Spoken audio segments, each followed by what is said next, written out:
Why is Jerusalem getting ready for the second coming? Jerusalem's secret preparations for the return of Jesus. A city at the center of history.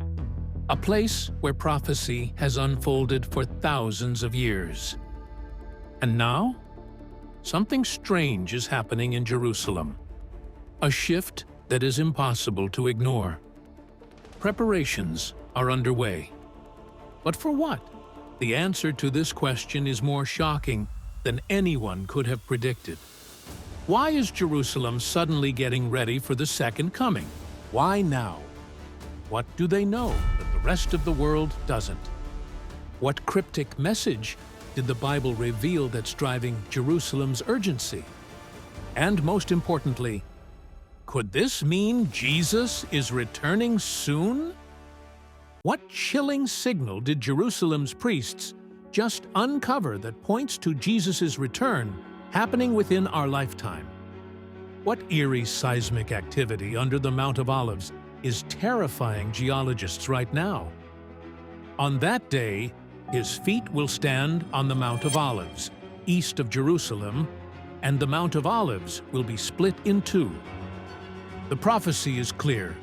Jerusalem is preparing, and what comes next will change the world forever. But will the world be ready for what's about to unfold? Or is the countdown already past the point of no return? For centuries, believers have watched for 4 major signs that would mark the approach of the second coming. And right now, all 4 are happening. Which of these 4 signs is the most terrifying? And why are experts saying it's already too late to stop it? One of these signs is more urgent than the others, because it may already be too late to stop it. The first sign: Israel has returned. The Bible prophesied that before Jesus returns, Israel would be reborn as a nation. And yet, it's what happened after Israel's rebirth that reveals the most disturbing truth of all. A prophecy given over 2,500 years ago. A prophecy many thought was impossible. But in our time, it came true. Isaiah 66 verse 8 says, "Who has heard such a thing? Who has seen such things? Shall the earth be made to give birth in one day? Or shall a nation be born at once?" And on May 14, 1948, that exact prophecy was fulfilled. Israel was reborn in a single day. What celestial event on that day in 1948 signaled God's hand in Israel's return? It wasn't just a coincidence. It was an undeniable sign that something bigger was at play. A nation that had been scattered for nearly 2,000 years came back to life. After the destruction of the Second Temple in 70 AD, the Jewish people were scattered across the world. But now, something is pulling them back. What is this unseen force gathering them at such an unprecedented speed? They were exiled from their land. They were persecuted in foreign nations. Many believed Israel would never exist again, but God had other plans. What divine intervention during World War II forced the world to give Israel back its land against all odds? And could a similar crisis be the final trigger for what happens next? In the ashes of World War II, a miracle happened. Against all odds, the Jewish people returned home. Israel was reborn. The exact prophecy written in the Bible came true in our lifetimes. Since Israel's rebirth, prophecy has been moving at an unstoppable pace. In 1967, Israel recaptures Jerusalem for the first time in nearly 2,000 years. In 1995, Jerusalem is declared the eternal capital of Israel. In 2018, the U.S. officially recognizes Jerusalem as Israel's capital. Every major global power is now focused on Israel. The second sign: the mass return to Jerusalem. The Jewish people have returned to Israel. But why now? What unexpected force is accelerating their return at a staggering pace.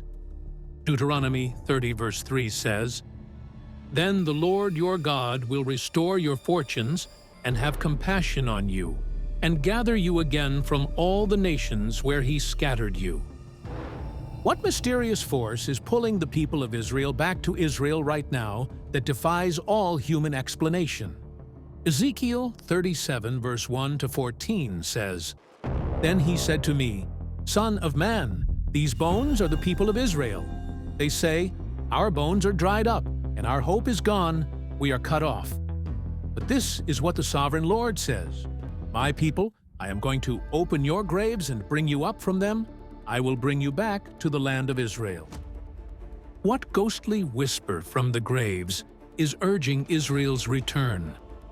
And could this same force be warning of something even greater on the horizon? Ezekiel saw it in a vision. A people scattered, lifeless, forgotten. A people who thought hope was lost. But here's what's even more amazing. It's still happening. The gathering is not over. What desperate call from Jerusalem is drawing them back against their will? The third sign, the third temple. Preparations are underway. For thousands of years, the Jewish people have been waiting for one moment: the rebuilding of the Holy Temple, a prophecy spoken of in the book of Daniel, the book of Revelation, the words of Jesus himself. And now, preparations are already happening. What sacred items was just found that could force the temple's construction overnight? This discovery could change everything, because the moment the third temple rises, a new chapter of prophecy begins. What ceremony are Jerusalem's priests planning that could ignite chaos across the Middle East? Daniel 9, verse 27. "Then he shall confirm a covenant with many for 1 week, but in the middle of the week he shall bring an end to sacrifice and offering." What shadowy figure is already negotiating this deadly covenant? Daniel's prophecy speaks of a future world leader who will make a 7-year peace agreement, but halfway through, he will stop the temple sacrifices. Which means the temple must exist.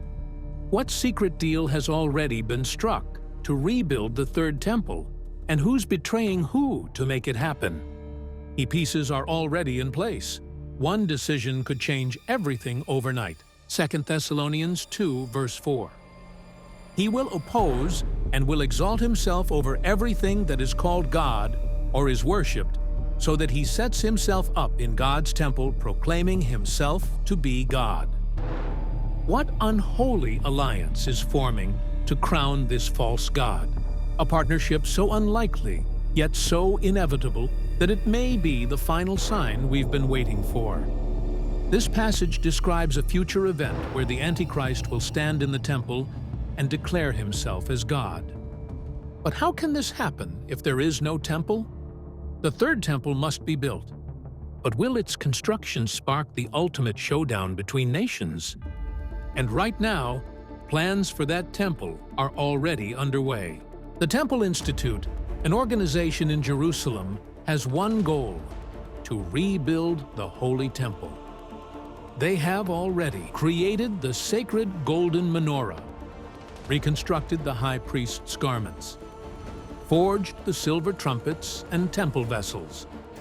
The temple is already designed. The priests are already trained. All they need is permission to build. But what hidden battle must be fought before the first stone can be laid? Because something, or someone, is desperately trying to stop this from happening. Who's holding the final key to the temple's construction?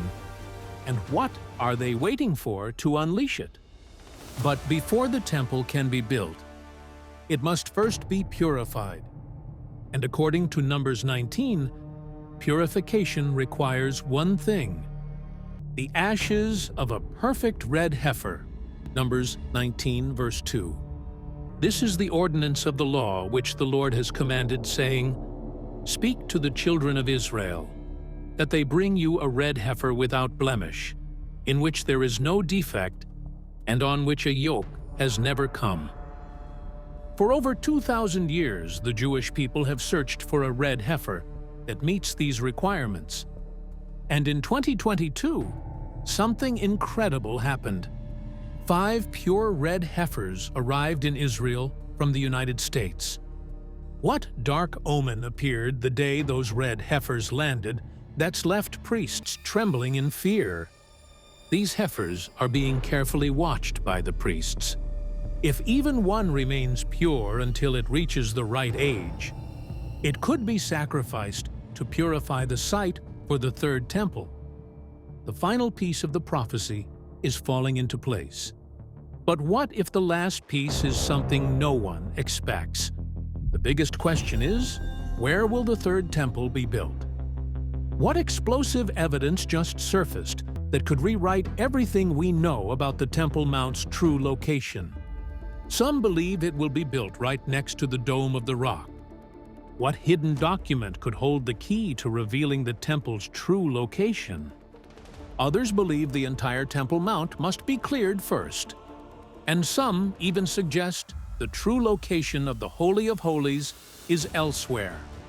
One thing is clear: Jewish leaders are serious. They believe the temple will be built soon, and they are making preparations for it right now. What violent clash is brewing that could decide the temple's fate? And is this battle already beginning behind closed doors? The third temple is not just a Jewish prophecy. It's a countdown, and that countdown is accelerating. It is a sign of the end times. The signs are here, and every new development is pushing us closer to the inevitable. The temple is coming, and time is running out. The fourth sign: the nations are turning against Jerusalem. The Bible warned us, in the last days, the whole world will turn against Jerusalem. What treacherous alliance just formed in the shadows to betray Jerusalem? Political alliances will be formed. Nations will gather to divide the holy city, and Jerusalem will become the most controversial place on earth. Sound familiar? What secret meeting of world leaders just took place to decide Jerusalem's fate? Zechariah 12 verse 3 tells us, "On that day, when all the nations of the earth are gathered against her, I will make Jerusalem an immovable rock. All who try to move it will injure themselves." What fatal wound will strike the first nation to challenge this rock? This prophecy is happening right now. The United Nations is discussing control over Jerusalem. Nations around the world are calling for a divided Israel, and global pressure is increasing every day. Star, what desperate move is the UN planning next that could turn Jerusalem into a global battlefield overnight? Jerusalem has always been at the center of prophecy, but for the first time, the entire world is watching and waiting for the next move.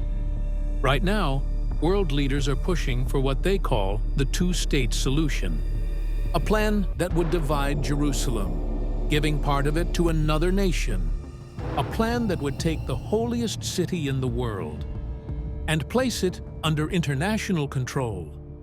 But the Bible is clear: Jerusalem is God's city, and every nation that tries to divide it will face judgment. What horrifying punishment awaits the nations that defy God's city, and how soon will it strike? Joel 3 verse 2 says, "I will gather all nations and bring them down to the valley of Jehoshaphat. There I will put them on trial for what they did to my inheritance, Israel, because they scattered my people among the nations and divided up my land." God himself warned that dividing his land would bring judgment. And yet, the world is doing it anyway. Look at what's happening around the world. Nations that once supported Israel are now turning away. Governments are condemning Israel's right to its own land. and global superpowers are aligning against Jerusalem. Every major world organization is watching Jerusalem. Every powerful leader has an opinion about what should happen to the holy city. And all of it is pointing toward the fulfillment of prophecy. There is one place in Jerusalem that has caused more conflict than anywhere else on earth. The Temple Mount, the holiest site in Judaism. The place where the first and second temples once stood, and the location of a future third temple. And the battle for this one piece of land is leading the world toward a massive conflict. The Bible says Jerusalem will be the trigger for a coming global war, and we are already seeing it unfold. Prophecy is moving forward, faster than anyone expected. Zechariah 14 verse 2 says, "I will gather all the nations to Jerusalem to fight against it. The city will be captured." The world will gather against Jerusalem. The final war will center on this city. And when the nations rise against it, Jesus himself will return. While the world plots against Jerusalem, the city is being prepared. The people are returning, and the prophecies are aligning. The world may think it is in control, but God already wrote the final chapter. But will humanity's final attempts to resist prophecy lead to its downfall? And the King is coming. But the biggest prophecy of all is where Jesus will return. Stars Zechariah 14 verse 4. On that day, his feet will stand on the Mount of Olives, east of Jerusalem, and the Mount of Olives will be split in two. When Jesus returns, he will stand on this very mountain. What strange activity on the Mount of Olives right now is signaling Jesus' feet are about to touch down, and when he does, the earth itself will split. It will be a sign that the King has returned. Science has confirmed that a fault line runs beneath the Mount of Olives. If a major earthquake happened, the mountain would literally split in two. Just like the Bible says. What seismic anomaly under the Mount of Olives is scientists scrambling to explain? And could it split any day now? Could this be another clue that prophecy is unfolding? The signs are here. Jerusalem is preparing, and time is running out. What's the one sign left on the Mount of Olives that will confirm Jesus' return is hours away? And what if we told you that sign is already appearing? Matthew 24, verse 42. Watch therefore, for you do not know what hour your Lord is coming. Jesus is coming back. Jerusalem is getting ready. But when the time comes, will the world recognize the signs or be caught completely off guard? The Bible is a history book like no other. You won't find one like it in any public library. It tells the story of the earth from the very beginning to the very end. No other history book covers so much. One reason is that no human was there at the beginning to see it happen and write it down. That means no person can tell the full story of how our world started. We are the only people who know how everything will end. That makes us special. God did not tell his followers about the future just to satisfy their curiosity. He told them so they would be ready when it happened. He didn't want them to be surprised or confused. Be thankful that Jesus was honest in telling us what's coming.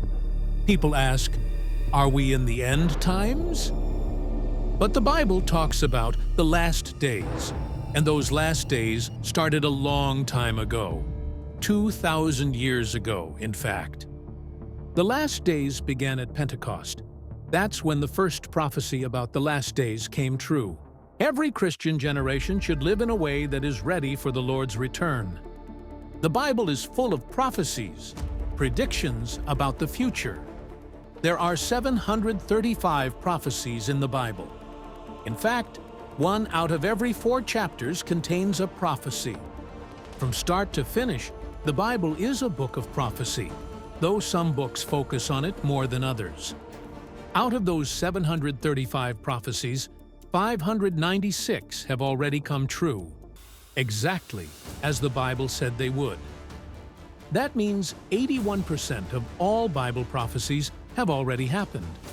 Some of these prophecies were written hundreds of years before they came true. If 81% has happened already, it's not hard to believe that the last 19% will also come true. That's a very high success rate. The Bible has been 100% right about every prophecy that could have been fulfilled by now. Most of the remaining prophecies are about Jesus' return and what happens after that. So, how many prophecies still need to happen before Jesus comes back? The answer is about 20. We are watching for those to come true first before we look for the Lord's return. Jesus told us to watch and pray. What are we watching for?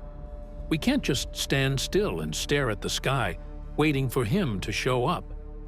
That's not what He meant. He meant we should pay attention to what's happening in the world and look for the signs He gave us to help us get ready. Signals are the signs. So, let's turn to Matthew chapter 24, where the disciples asked Him, "What will be the signs or signals of your return?" What would we do if we don't know when it's going to happen? Jesus gave them a clear and simple answer. We can thank God that He made it so easy to understand. In the book of Revelation, He gives a much longer and more detailed answer, but here, He lists the signs that will come before His return. The disciples came to Jesus in private while He was sitting on the Mount of Olives. Matthew 24 says, "Later, Jesus sat on the Mount of Olives. His disciples came to Him privately and said, 'Tell us, when will all this happen? What sign will signal your return and the end of the world?' Jesus told them, 'Don't let anyone mislead you. For many will come in my name, claiming, I am the Messiah. They will deceive many, and you will hear of wars and threats of wars. But don't panic. Yes, these things must take place, but the end won't follow immediately. Nation will go to war against nation, and kingdom against kingdom. There will be famines and earthquakes in many parts of the world. But all this is only the first of the birth pains, with more to come. Then you will be arrested, persecuted, and killed. You will be hated all over the world because you are my followers, and many will turn away from me and betray and hate each other. And many false prophets will appear and will deceive many people. Sin will be rampant everywhere, and the love of many will grow cold. But the one who endures to the end will be saved. And the good news about the kingdom will be preached throughout the whole world, so that all nations will hear it. And then the end will come. The day is coming when you will see what Daniel the prophet spoke about, the sacrilegious object that causes desecration standing in the holy place. Reader, pay attention. Then those in Judea must flee to the hills. A person out on the deck of a roof must not go down into the house to pack. A person out in the field must not return even to get a coat. How terrible it will be for pregnant women and for nursing mothers in those days. And pray that your flight will not be in winter or on the Sabbath, for there will be greater anguish than at any time since the world began, and it will never be so great again. In fact, unless that time of calamity is shortened, not a single person will survive, but it will be shortened for the sake of God's chosen ones. Then, if anyone tells you, 'Look, here is the Messiah,' or 'There he is,' don't believe it. For false messiahs and false prophets will rise up and perform great signs and wonders so as to deceive, if possible, even God's chosen ones. See, I have warned you about this ahead of time. So if someone tells you, 'Look, the Messiah is out in the desert,' don't bother to go and look. Or, 'Look, he is hiding here,' don't believe it. For as the lightning flashes in the east and shines to the west, so it will be when the Son of Man comes. Just as the gathering of vultures shows there is a carcass nearby, so these signs indicate that the end is near. Immediately after the anguish of those days, the sun will be darkened, the moon will give no light, the stars will fall from the sky, and the powers in the heavens will be shaken. And then at last, the sign that the Son of Man is coming will appear in the heavens. And there will be deep mourning among all the peoples of the earth. And they will see the Son of Man coming on the clouds of heaven with power and great glory. And he will send out his angels with the mighty blast of a trumpet. And they will gather his chosen ones from all over the world, from the farthest ends of the earth and heaven. Now, learn a lesson from the fig tree. When its branches bud and its leaves begin to sprout, you know that summer is near. In the same way, when you see all these things, you can know his return is very near, right at the door. I tell you the truth, this generation will not pass from the scene until all these things take place. Heaven and earth will disappear, but my words will never disappear. However, no one knows the day or hour when these things will happen, not even the angels in heaven or the Son himself. Only the Father knows. Now, in that part of the Bible, Jesus gave 4 clear signs of his return. One of those signs is already happening, but the other 3 have not yet come. That is why I say, we are in the beginning of the end times. So, what are these 4 signs Jesus told us about? The first sign is disasters in the world. Jesus talks about things like wars, famines, and earthquakes. These things have been happening for over 2,000 years, but now they are getting worse. So, we are already seeing this first sign. Wars, rumors of wars, earthquakes, and famines.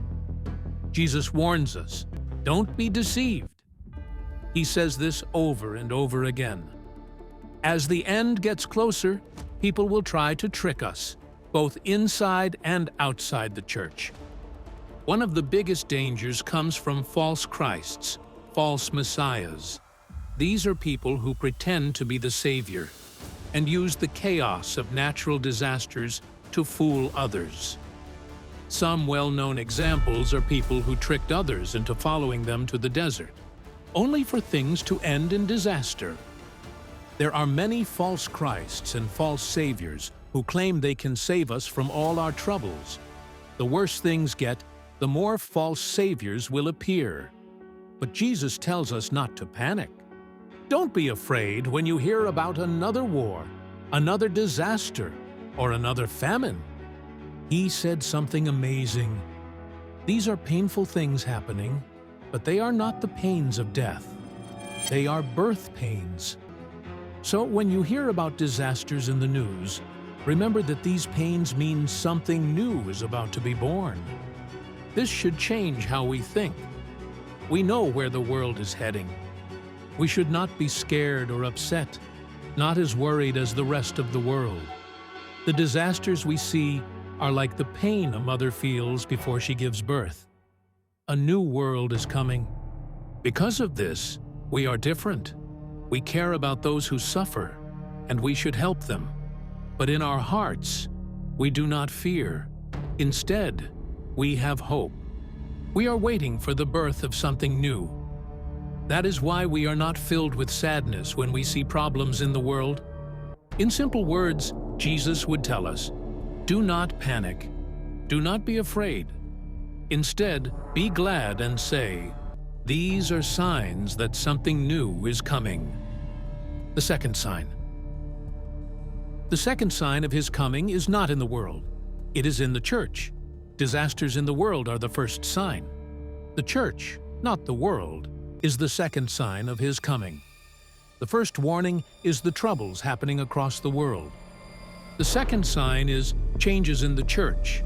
Just like Jesus divided the first sign into 3 parts, wars, earthquakes, and famines, He also divided this second sign into 3 parts, all of which happen inside the church. The first part is persecution. We will be hated in every nation.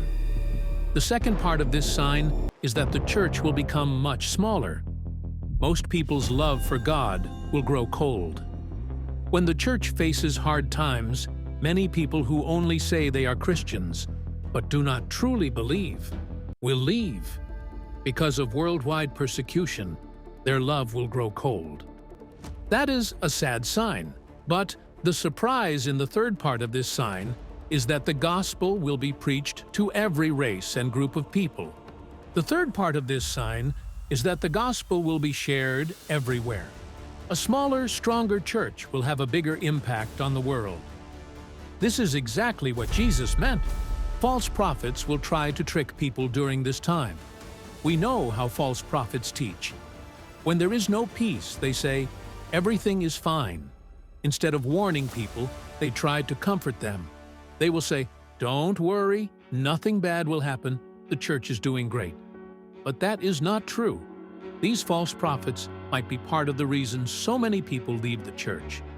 Now, Jesus tells us to keep going and not listen to these false teachers. He says, whoever perseveres to the end will be saved. When that time comes, when the whole church is hated by the world. This is Jesus' message for all Christians. But why is it like that? The reason is that wheat and weeds grow together, and as they get closer to being fully grown, the struggle between them gets worse. That's why Christians will face hard times in the end. Christians don't fit in with the world, so people will hate them. This world is not our home. We belong to heaven. We are different. And because we are different, people may hate us. Jesus was different from everyone else, and that's why people hated him. John 15:19. If you were of the world, it would love you as its own. Instead, the world hates you because you are not of the world, but I have chosen you out of the world. It's not fun to be despised. Third sign. That takes us to the third sign of the end times, which is Jerusalem's distress. Geographically, it will be very limited. In this passage, Jesus quotes Daniel's prophecies, and there is a character in Daniel's prophecies who is referred to as the abomination of desolation. Daniel mentions it 3 times. What does it all mean? What's the big deal? It's about a human being, a man, who establishes himself in the very city of God, calls himself God, and refuses to accept anyone else's will above his own. A tyrant whose arrival will have global ramifications, but who will be centered in Jerusalem, the city of God, the holy place. Then Jesus says that the 4th sign of his coming will come immediately after that, so we shall know when he is coming. We shall be ready. When that sign comes, there will be no danger of false prophets or false messiahs. There will be no deception. It will be too quick. What will happen is that all natural light will be switched off. The sun will go dark. The stars will fall. There are many predictions of this all the way through the Bible. Isaiah predicts it. The heavens will be rolled up like a carpet. All the stars of heaven will be dissolved. The skies will be rolled up like a scroll, and all their stars will fall like withered leaves from the vine, like foliage from the fig tree, leaving only artificial light to illuminate the earth. What is happening? What is going on? People may ask. This is it, Christians will exclaim. The sun, stars, and moon stop shining right before that happens. God turns off the lights of heaven to prepare for the blaze of light from the lightning that will mark his return. Then he comes on the clouds back to planet Earth, and we meet him. We are not meeting in an earthly stadium because there isn't one large enough to accommodate such a large crowd. We'll reach him in the air, and that'll suffice. Isn't that a fantastic prospect? When you see all these things, you know he is at the gates. just about to walk through, he says. Then, Jesus gives a very simple statement about a fig tree. And this is where many Christians have gone astray. He says, "Now learn this lesson from the fig tree. As soon as its twigs get tender and its leaves come out, you know that summer is near." Jesus is telling us that when you notice all these events happen, you know that we are there. Now that analogy of the fig tree is not an allegory. It is a straightforward analogy from everyday experiences, such as Jesus often presented in his teaching. You see the fig tree doing this, you say the summer is coming, and it will come. In the same style, when you notice these 4 signs, you know that summer is coming. Sadly, people have read it as an allegory. When the Son of Man returns, it will be like it was in Noah's day. In those days, before the flood, the people were enjoying banquets and parties and weddings right up to the time Noah entered his boat. People didn't realize what was going to happen until the flood came and swept them all away. That is the way it will be when the Son of Man comes. 2 men will be working together in the field. One will be taken, the other left. 2 women will be grinding flour at the mill. One will be taken, the other left. So you, too, must keep watch, for you don't know what day your Lord is coming. Understand this: if a homeowner knew exactly when a burglar was coming, he would keep watch and not permit his house to be broken into. You also must be ready all the time, for the Son of Man will come when least expected. A faithful, sensible servant is one to whom the master can give the responsibility of managing his other household servants and feeding them. If the master returns and finds that the servant has done a good job, there will be a reward. I tell you the truth, the master will put that servant in charge of all he owns. But what if the servant is evil and thinks, "My master won't be back for a while," and he begins beating the other servants, partying, and getting drunk? The master will return unannounced and unexpected, and he will cut the servant to pieces and assign him a place with the hypocrites. In that place, there will be weeping and gnashing of teeth. Matthew 24, verse 37 to 51. In the remainder of this sermon, Jesus goes on to 3 parables, which are the wise virgins whose lamps were still burning when the bridegroom came, the foolish bridesmaids whose lamps had gone out, and the parable of the wise and foolish virgins. They had gone away to try to get some oil, but they had missed the bridegroom's arrival and thus were unable to attend the wedding. Then he moved on to the parable of the talents, in which some people received 10 talents, others 5, and then someone received none. The master left and returned, asking, "Now, what have you done with the talents I've left with you?" "I've got another 10, the man with 10 said. "I've got another 5, the man with 5 said. "I haven't done anything about it," said the man who had 1. "I buried it, because I know you're a hard man, who reaps where he hasn't sown and wants payment from me." What a horrible thing to say. We look at what Jesus said, and what the master said to him after that. The final passage is not a parable, but rather a straight prediction involving an analogy of sheep and goats. He finished that parable with dividing nations, everybody, and telling them why he divided them, because those who are on his left hand are those who ignored Christ in Christians. Insofar as they didn't help the least of these, his brothers, they were doing it not to him. But to the people on his right he said, "You saw Christ in my brethren, and inasmuch as you did it to the least of these, my brethren, you did it to me." He is not dividing people into those who did philanthropy and those who didn't. The key is the meaning of the word brethren. When Christ said brethren, he always meant his own followers. "Go and tell my brethren that I have risen from the dead."